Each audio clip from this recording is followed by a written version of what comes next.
This week in Jamaica Now, Anne-Marie Vaz breaks 30-year JLP drought in Portland Eastern as she trumps the PNP's Damion Crawford.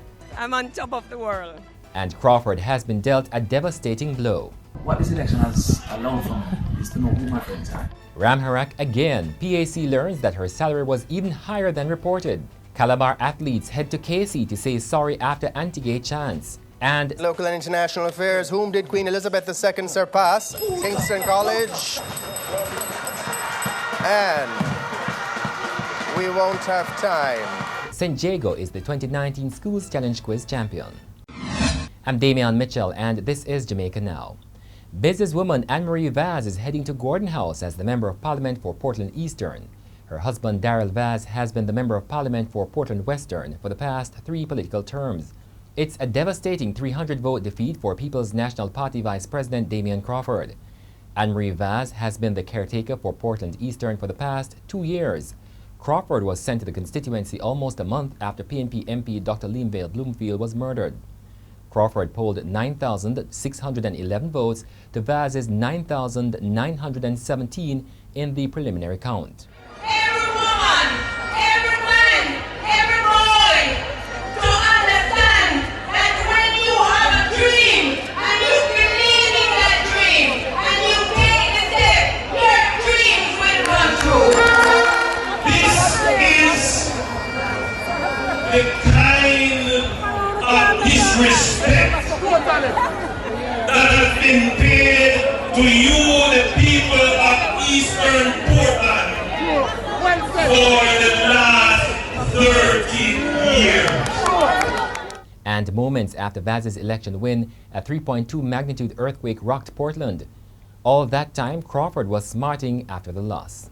What this election has allowed for me is to know who my friends are and who my friends aren't, because I campaign for my party in a different way against my friends than the person that I have no commitment to. So if it was Five Green who was misunderstood, I'm going to give him that. I'm not going to say he's a liar in what he said. I would have called him and say, I say I'm on that, whatever, this is my opinion. He instead didn't even tag me on his Twitter. So it has educated me that he's not a friend. And I move on from that. And political commentators have been paying keen attention to the outcome of the Portland Eastern by-election. It's the first time in 30 years that the JLP will be holding the seat. Among the criticisms against the PNP are that it lacks an effective strategy and message. According to political commentator Richard Dickey Crawford, the results are also indicating the unpopularity of PNP President Dr. Peter Phillips. And Gleaner columnist Daniel Thwaites said the loss signals the need for rebuilding of the PNP from the ground up. In other news, Parliament's Public Accounts Committee this week learned that the salary for resigned Petrojam Human Resources Manager Yolande Ramharrack was even higher than the $30 million that was reported months ago. The $30 million figure was announced after questions were raised about the $9 million initially reported.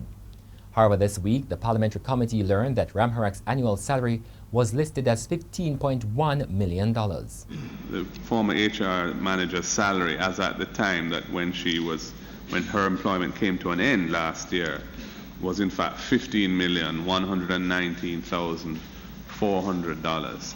And that is a new number that we had not been given before. Ramharrack's departure was one in a long line of fallen dominoes as Petrojam has been embroiled in a series of allegations of corruption and nepotism.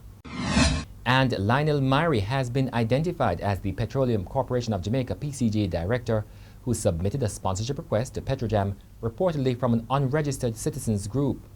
The group ended up with a $9 million donation being disbursed from the state-owned oil refinery Petrojam. The donation is now being probed by the major organized crime and anti-corruption agency. The disclosure by executives at Petrojam comes months after an audit conducted by the Auditor General's Department raised concern about possible breaches of the refinery's sponsorship policy. The embattled firm Carousel Jamaica is now heading to the Privy Council to challenge the revocation of its licenses. The firm has labeled the license revocations as tantamount to a conspiracy aimed at preventing the startup company from providing direct competition to foreign-owned telecommunications companies operating in Jamaica. The licenses were revoked after the Court of Appeal refused Carousel's application for interim relief aimed at protecting the company's business pending the hearing of an appeal against the Supreme Court ruling. The Supreme Court had disallowed a judicial review of former Technology Minister Dr. Andrew Wheatley's decision to annul several of Carousel's telecommunications licenses. As Carousel began rolling out its services, some of Jamaica's international partners were reportedly adamant that under its then ownership, the company was not fit and proper to operate in the telecommunications sector. This led to a review of the conditions which culminated with the OUR's recommendation that it should be revoked. Calabar High School head boy Andre Mackenzie and 7 other students trekked from Red Hills Road to Kingston College on Wednesday to say sorry amid public outrage at indiscipline. 2 days earlier, during devotions, several Calabar boys chanted anti-gay slurs at Kingston College.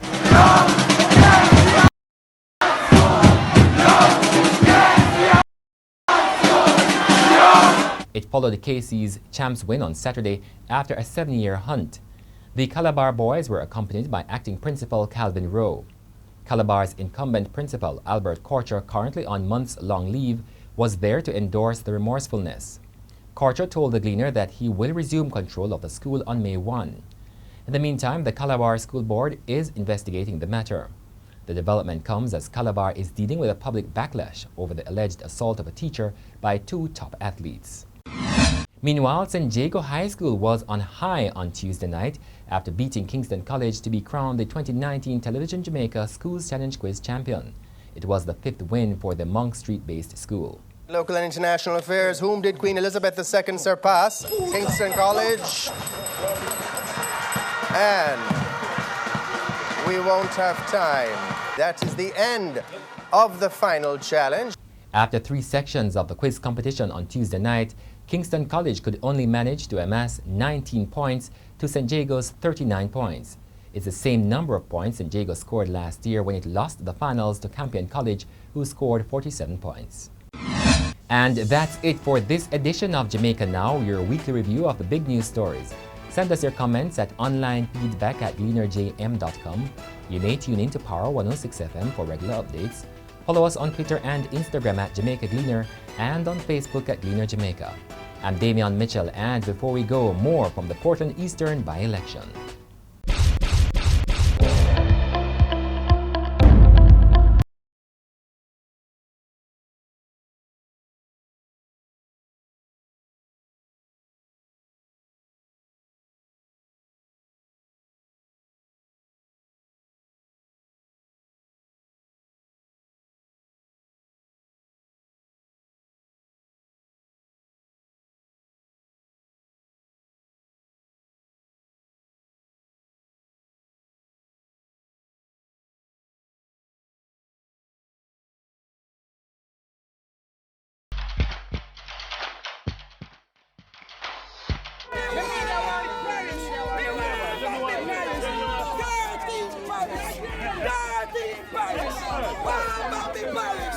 Dirty Paris!